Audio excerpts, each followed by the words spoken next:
नमस्कार, आप देख रहे हैं हॉर्नबिल टीवी और मैं हूं आपके साथ निशी भाटिया। बुलेटिन की शुरुआत करेंगे उत्तराखंड से आई कुछ खास खबरों के साथ।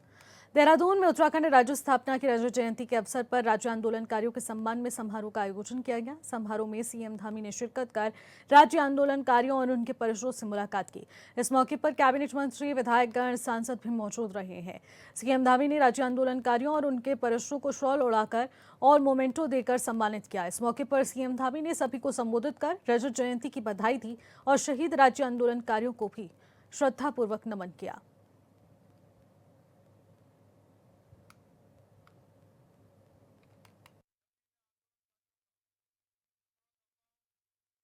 किसी भी आंदोलनकारी से मिलता हूं जिन्होंने वो अत्याचार देखे हैं, सच में आंखें भर जाती हैं।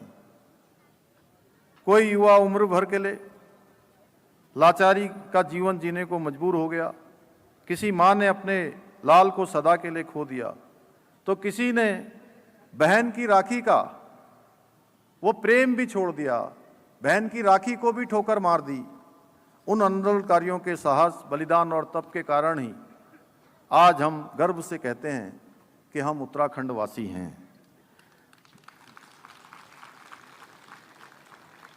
भाइयों बहनों, राज्य निर्माण के बाद भी आंदोलनकारियों का योगदान समाप्त नहीं हुआ है। उन्होंने समाज सेवा, शिक्षा, स्वावलंबन, लोक संस्कृति के क्षेत्र में अपना जीवन समर्पित किया।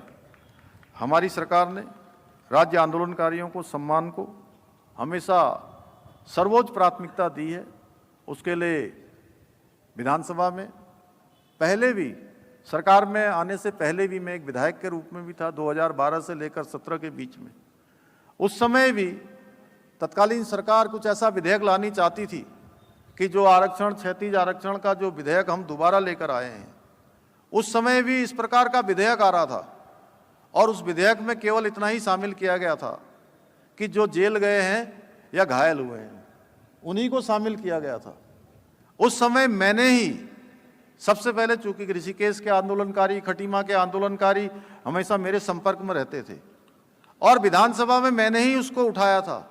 और उस समय हमारे नेता प्रतिपक्ष के रूप में अजय भट्ट जी हुआ करते थे। मैंने उनको भी कहा कि ये इस प्रकार का विधेयक यदि आ जाएगा तो इतनी बड़ी संख्या में हमारे राज्य प्राप्ति के लिए आंदोलन करने वाले लोगों को बिल्कुल एकदम से किनारे करने की मंशा है और इसको हम किसी कीमत पर नहीं होने देंगे। हमने उस समय के विधेयक को उस समय पास नहीं होने दिया था। आज जब हम राज्य स्थापना के रजत जयंती वर्ष में प्रवेश कर चुके हैं तो ये सम्मान समारोह हमारे उन सभी ज्ञात अज्ञात नायकों को श्रद्धांजलि है जिनकी बदौलत यह राज्य अस्तित्व में आया है, इस राज्य का गठन हुआ है। इसलिए हमने आंदोलनकारियों के योगदान को ध्यान में रखते हुए आर्थिक, सामाजिक और पारिवारिक स्तर पर उन्हें सम्मानित करने के लिए कई कदम उठाए हैं। हम एक और जहां आंदोलन के दौरान जेल गए या घायल हुए आंदोलनकारियों को प्रतिमाह 6,000 रुपये की पेंशन अभी प्रदान कर रहे हैं, वहीं अन्य चिन्हित आंदोलनकारियों को प्रतिमाह 4,500 रुपये की पेंशन दी जा रही है। साथ ही आंदोलन के दौरान विकलांग होकर पूर्णतः शय्याग्रस्त हुए आंदोलनकारियों को 20,000 रुपये की सम्मान पेंशन दी जा रही है। इतना ही नहीं, शहीद आंदोलनकारियों के आश्रितों को प्रतिमाह 3,000 रुपये की पेंशन भी प्रदान की जा रही है। पेंशन प्राप्त आंदोलनकारियों की मृत्यु के बाद पति या पत्नी को वही पेंशन दी जा रही है ताकि परिवार को सफलतापूर्वक सहायता मिल सके। साथ ही आंदोलनकारियों के लिए राज्य परिवहन निगम की बसों में निःशुल्क यात्रा की सुविधा भी उपलब्ध कराई गई है। इसके अलावा आंदोलनकारियों के 2 बच्चों को राजकीय विद्यालयों और महाविद्यालयों में निःशुल्क शिक्षा दी जा रही है। साथ ही उनके आश्रितों को सरकारी सेवा में 10% आरक्षण का लाभ भी प्रदान किया जा रहा है। शहीद राज्य आंदोलनकारियों के नाम पर, चूंकि उनका नाम हमेशा से हमारे आने वाली पीढ़ियों के स्मरण में रहे, हमारे नौजवान, हमारे युवा, हमारे भावी कर्णधार प्रेरणा लेकर राज्य और देश के लिए काम करें, तो शहीद राज्य आंदोलनकारियों के नाम पर उनके क्षेत्र की मुख्य अवस्थापना सुविधाओं का नामकरण उन राज्य आंदोलनकारियों के नाम पर किया जाएगा। समस्त शहीद स्मारकों का, जितने भी हमारे शहीद स्मारक हैं, उन सभी का नवीनीकरण, उनका सौंदर्यीकरण किया जाएगा। उत्तराखंड राज्य आंदोलन के दौरान शहीद हुए राज्य आंदोलनकारियों के आश्रितों की पेंशन प्रतिमाह 3,000 रुपये से बढ़ाकर 5,500 रुपये। उत्तराखंड राज्य आंदोलन के दौरान 7 दिन जेल गए अथवा राज्य आंदोलन के दौरान घायल हुए आंदोलनकारियों की पेंशन प्रतिमाह 6,000 रुपये से बढ़ाकर 7,000 रुपये। उत्तराखंड राज्य आंदोलन के दौरान जेल गए या घायल श्रेणी से भिन्न अन्य राज्य आंदोलनकारियों की पेंशन प्रतिमाह 4,500 रुपये से बढ़ाकर 5,500 रुपये प्रतिमाह की जाएगी। उत्तराखंड राज्य आंदोलन के दौरान विकलांग होकर पूर्णतः शैय्याग्रस्त हुए राज्य आंदोलनकारियों की पेंशन प्रतिमाह 20,000 रुपये से बढ़ाकर 30,000 रुपये की जाएगी और साथ ही इनकी देखभाल के लिए एक मेडिकल अटेंडेंट की व्यवस्था भी की जाएगी। उत्तराखंड राज्य आंदोलनकारियों के चिन्हीकरण के लिए, जिसकी आप सबके द्वारा समय समय पर बात की जाती रही है और हम सब लोग आपस में भी चर्चा करते हैं, तो राज्य आंदोलनकारियों के चिन्हीकरण के लिए जो वर्ष 2021 तक जिलाधिकारी कार्यालय में प्राप्त ये लंबित आवेदन पत्रों के निस्तारण हेतु 6 माह का समय विस्तार प्रदान करके उनका निस्तारण किया जाएगा।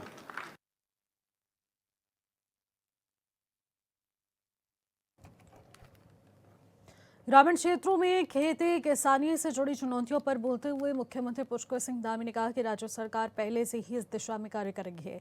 उन्होंने स्वीकार किया कि पहाड़ी और ग्रामीण इलाकों में खेती करने वालों को कई तरह की समस्याओं का सामना करना पड़ता है, लेकिन सरकार इन चुनौतियों से पीछे हटने वालों में से नहीं है। मुख्यमंत्री ने कहा कि हमारे प्रदेश की समस्या भी है और चुनौती भी, मगर हम इस चुनौती का डटकर सामना करेंगे।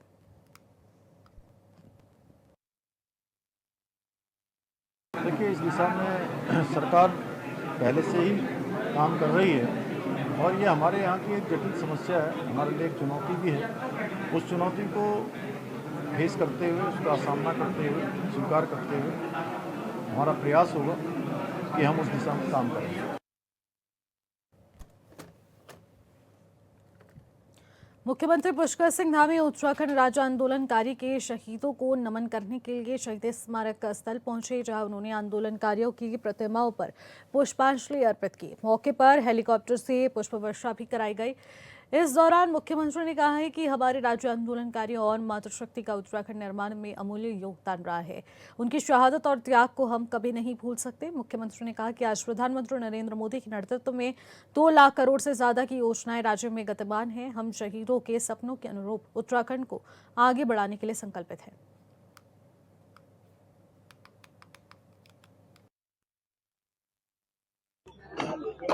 उत्तराखंड राज्य की स्थापना में हमारे शहीदों का, आंदोलनकारियों का, हमारी मातृशक्ति का, उत्तराखंड के जनगण का बहुत बड़ा योगदान था। उत्तराखंड राज्य स्थापना में जो संघर्ष हमारे आंदोलनकारियों ने किया, जो शहादत दी, उसको हम सब राज्य के 25 साल पूरे होने पर उन सभी आंदोलनकारियों को, उन हमारे शहीदों को हम नमन करते हैं और 25 साल की इस यात्रा में ये संकल्प लेते हैं कि हम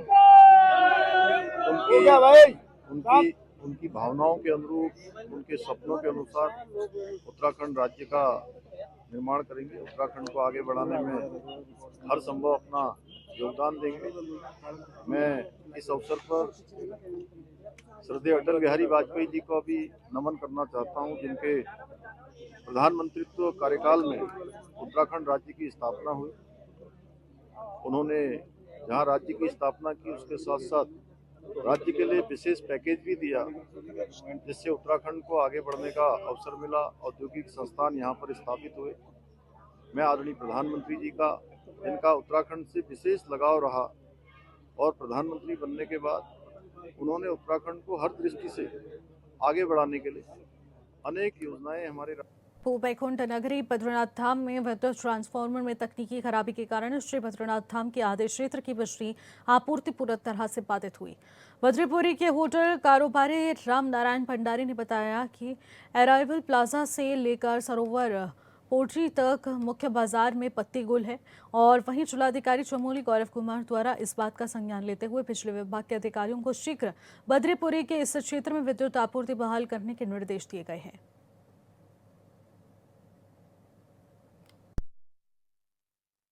इस विषय में यूपीसीएल से वार्ता की गई है हमारे आपदा विभाग के द्वारा। यूपीसीएल का जो ट्रांसफार्मर है उसमें तकनीकी खराबियों के कारण ये इश्यू हुआ है और इस बारे में यूपीसीएल को निर्देशित किया गया है कि वो तत्काल ट्रांसफार्मर चेंज करें। ऐसी आशा करते हैं कि कल सुबह तक ट्रांसफार्मर चेंज होकर सप्लाई बहाल। खबरों में आगे बढ़ेंगे। नैनीताल के राज्य अतिथि गृह में भारत के नियंत्रक और महालेखा परीक्षक द्वारा राज्य सरकार के लेखों की गुणवत्ता के सुधार हेतु वित्तीय साक्षर बता दें कि साक्षरता कार्यशाला आयोजित की गई। कार्यशाला के माध्यम से आहरण और संवितरण अधिकारियों, कोषागार अधिकारियों और बजट प्रभारी अधिकारियों को संवेदनशील और प्रतिष्ठित करने पर विशेष बल दिया गया। राज्य सरकार के समन्वय में आयोजित ये पहले स्थान बता दें कि संस्थागत क्षमता निर्माण और वित्तीय प्रबंधन के सुदृढ़ीकरण की दिशा में एक महत्वपूर्ण कदम है। राज्य सरकार अच्छी प्रगति कर रही है वित्तीय प्रबंधन में, उसको और सुदृढ़ करने के लिए महालेखाकार जी ने ये आयोजन किया है और राज्य में दोनों वित्तीय और लेखा के इश्यूज पे चर्चा हुआ है और मार्गदर्शन किया गया है।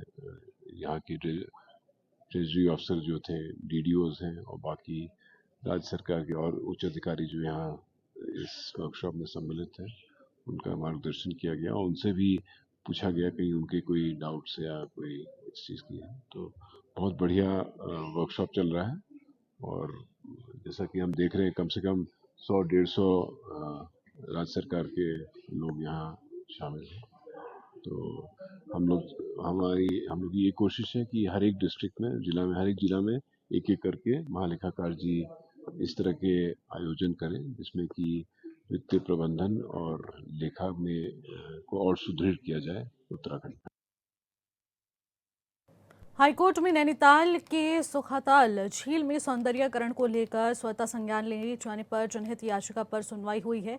मामले की सुनवाई के बाद कोर्ट की खंडपीठ ने कार्यदायी संस्था में 11 नवंबर तक प्रगति रिपोर्ट पेश करने को कहा गया है। मामले की सुनवाई के लिए कोर्ट ने 11 नवंबर की तारीख को तय किया है। पूर्व में हुई सुनवाई के दौरान इस झील विकास प्राधिकरण की तरफ से कोर्ट में शपथ पत्र पेश कर कहा गया था कि निर्माण कार्य पर लगी रोक को हटा दिया जाएगा क्योंकि झील पर 70% कार्य पूर्ण हो चुका है, जिसमें अभी तक 20 करोड़ रुपए खर्च हो चुके हैं। इसलिए पूर्व में कोर्ट द्वारा लगाई गई रोक को हटा दिया जाए। 2022 में कोर्ट ने सभी कंस्ट्रक्शन पे बैन लगाया था। फिर जुलाई 24 में ऑनरेबल कोर्ट ने अपना ऑर्डर मॉडिफाई करके 3 महीने का समय दिया था, जिसमें सारा ब्यूटिफिकेशन का काम पूरा होना था। तो अभी कोई स्टेटस रिपोर्ट आई नहीं है। कोर्ट ने मैटर 17/11 को लिस्ट किया है। तब तक डिस्ट्रिक्ट लेवल डेवलपमेंट अथॉरिटी उसमें ब्यूटिफिकेशन के काम को लेकर स्टेटस रिपोर्ट फाइल करेगी। सरकार की ओर से लोहाघाट पशु चिकित्सालय में लाखों रुपए की लागत से एक्सरे और अल्ट्रासाउंड मशीन तो लगवा दी गई, पर सरकारी मशीनों को चलाने के लिए टेक्नीशियन उपलब्ध नहीं करा पाई है। अब जिस कारण लाखों रुपए की लागत से हुई इस मशीनों में सफेद हाथी की तरह ये बनकर छोड़ दी गई है, जिसके चलते पशु चिकित्सालय में पशुओं की बीमारी का सही पता न चलने के कारण सही से उपचार नहीं हो पा रहा है, जिस कारण पशुपालकों को अपने पशुओं का अल्ट्रासाउंड व एक्सरे कराने के लिए बरेली और हल्द्वानी आदि शहरों में दौड़ लगानी पड़ रही है।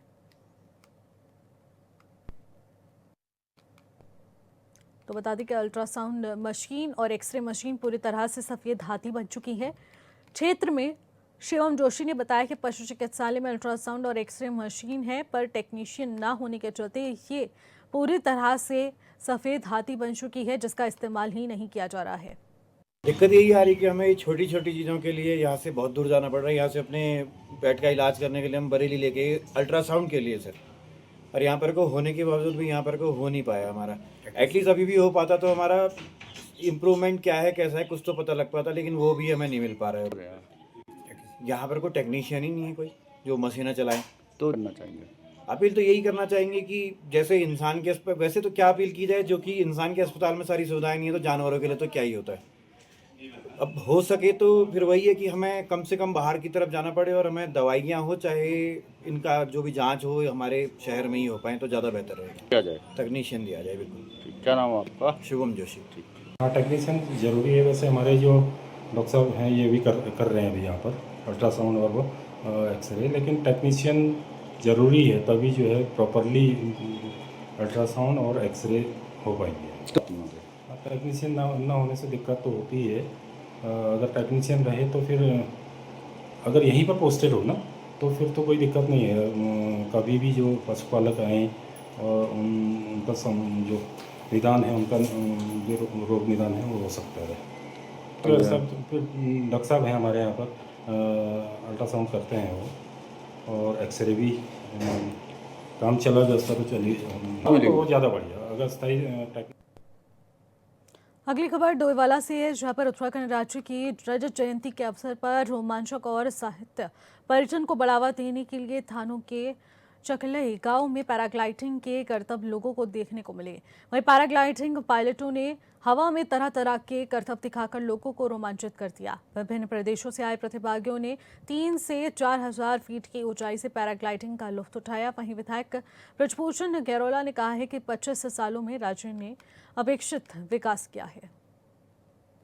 उत्तराखंड की रजत जयंती समारोह में उत्तराखंड सरकार के द्वारा पूरे 11 दिन तक ऐसे साहसिक पर्यटकों के कार्यक्रम चल रहे हैं लगातार।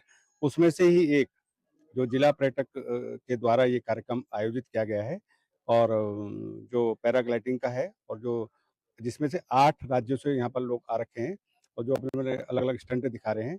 और निश्चित रूप से जो पैराग्लाइडिंग का काम यहाँ पर इस सिंधवाल गाँव में लगभग 1 वर्ष से चल रहा है और लगातार 20, 25, 30, 40 लोग यहाँ पर पैराग्लाइडिंग के लिए आते हैं और निश्चित रूप से उससे हमारे जो यहाँ पर पर्यटक को भी बढ़ावा मिला है, उससे हमारे प्रदेश को भी लाभ होता है और जो यहाँ के हमारे जो युवा साथी हैं हमारे गाँव के लोग, उनको भी इसका रोज़गार प्राप्त होता है। उनको गाड़ी में नौकरी मिलती है, उनका रिज़ॉर्ट खुलते हैं यहाँ पर, उनका पैराग्लाइडिंग करते हैं वो लोग, उनकी दुकानें खुलती हैं उनका और उससे हमारा मतलब उत्तराखंड का नाम दूर-दूर तक रोशन हुआ है। जो भी पैराग्लाइडिंग करके जाता है, वो निश्चित रूप से उत्तराखंड की और यहाँ के लोगों की बहुत तारीफ़ करता है। पर्यटन की तरफ से उत्तराखंड को 25 वर्ष पूरे होने पे यहाँ पे एक एरो शो और एक्यूरेसी स्ट्रेंथ का आयोजन किया गया है। मैं इस शब्द का थोड़ा मतलब समझाता हूँ आपको। पहले एरो शो का मतलब होता है जब कुछ, इसको बोलते हैं हम एक्रोबैटिक पायलटिंग। सिंपल भाषा में बात करें तो हवा में स्टंट्स, तो 4 से 5 पायलट आके हवा में, अभी आपने देखा है जिससे स्टंट्स का प्रदर्शन हुआ है। और जब हम बात करते हैं एक्यूरेसी स्ट्रेंथ की, तो सब पायलट सिंधवाल गांव जो हमारा टेक ऑफ पॉइंट है, जिसकी हाइट है 1310 मीटर की टेक ऑफ की, करीब 4500 से 5000 फीट के बीच में, वहाँ से टेक ऑफ लेते हैं। फ्लाइंग टाइम आता है 10-1 मिनट का, और लैंड करने के बाद गोले में जो कोई अंडे के सबसे जो क्लोज आएगा, उसका स्कोर सबसे कम होता है, उसको विजेता घोषित किया जाता है। कितने प्रतिभागी? 20 प्रतिभागी पार्टिसिपेट कर रहे हैं, जो कि हमारे 8 से 9 अलग राज्यों से आए हैं, जिसमें से आंध्र प्रदेश, गुवाहाटी, चेन्नई, बैंगलोर से भी लोग यहाँ पे आए हैं। पैराग्लाइडिंग एक बहुत हाई एंड एडवेंचर स्पोर्ट है और मैं सबको बस यही मैसेज देना चाहूँगा कि पैराग्लाइडिंग एक आज़ादी है। इंसान उड़ने के लिए नहीं बना, लेकिन वो फिर भी एक चिड़िया की तरह उड़ रहा है। तो वो चीज़ बहुत अपने आप में बहुत खूबसूरत है और बहुत ही मज़ा आता है। इसमें आपको ज़रूर करनी चाहिए। पहले रजत जयंती के अवसर पर मैं सबको बहुत बधाई देता हूँ। आज पर्यटन विकास विभाग के द्वारा यहाँ पर सिंधवाल गांव में ये बहुत सुंदर साहसिक पर्यटक का पैराग्लाइडिंग का यहाँ पर आज इसका शुभारंभ हुआ है और हमारे ऋतिक गुप्ता जी की कंपनी जो हमारी बहुत अच्छा, ये लोग यहाँ पे काफ़ी समय से यहाँ पे इसका इन्होंने यहाँ पे तैयारियाँ की है और ऑन योर बैक इसमें Surya Kumar Reddy the red glider, पीछे देखिए हमारे लैंडिंग को अप्रोच करने वाले हैं हमारे एंड अभी टेक ऑफ किया है। हमारे स्टेट से इसमें के साथ साथ हमारे देश के 8 स्टेट के इसमें पैराग्लाइडिंग में ये बहुत बढ़िया काम है पैराग्लाइडिंग का और ऋतिक गुप्ता जी ने ये अच्छा शुरुआत किया है। हमारे यहाँ क्या है कि पर्यटन दृष्टि से देखेंगे तो इस तरीका के जो पैराग्लाइडिंग है इसमें लोगों के यहाँ पे उत्तराखंड में आने वाले पर्यटन है उनको दिलचस्पी बढ़ेगा और यहाँ के लोगों का स्थानीय लोगों का रोजगार बढ़ेगा।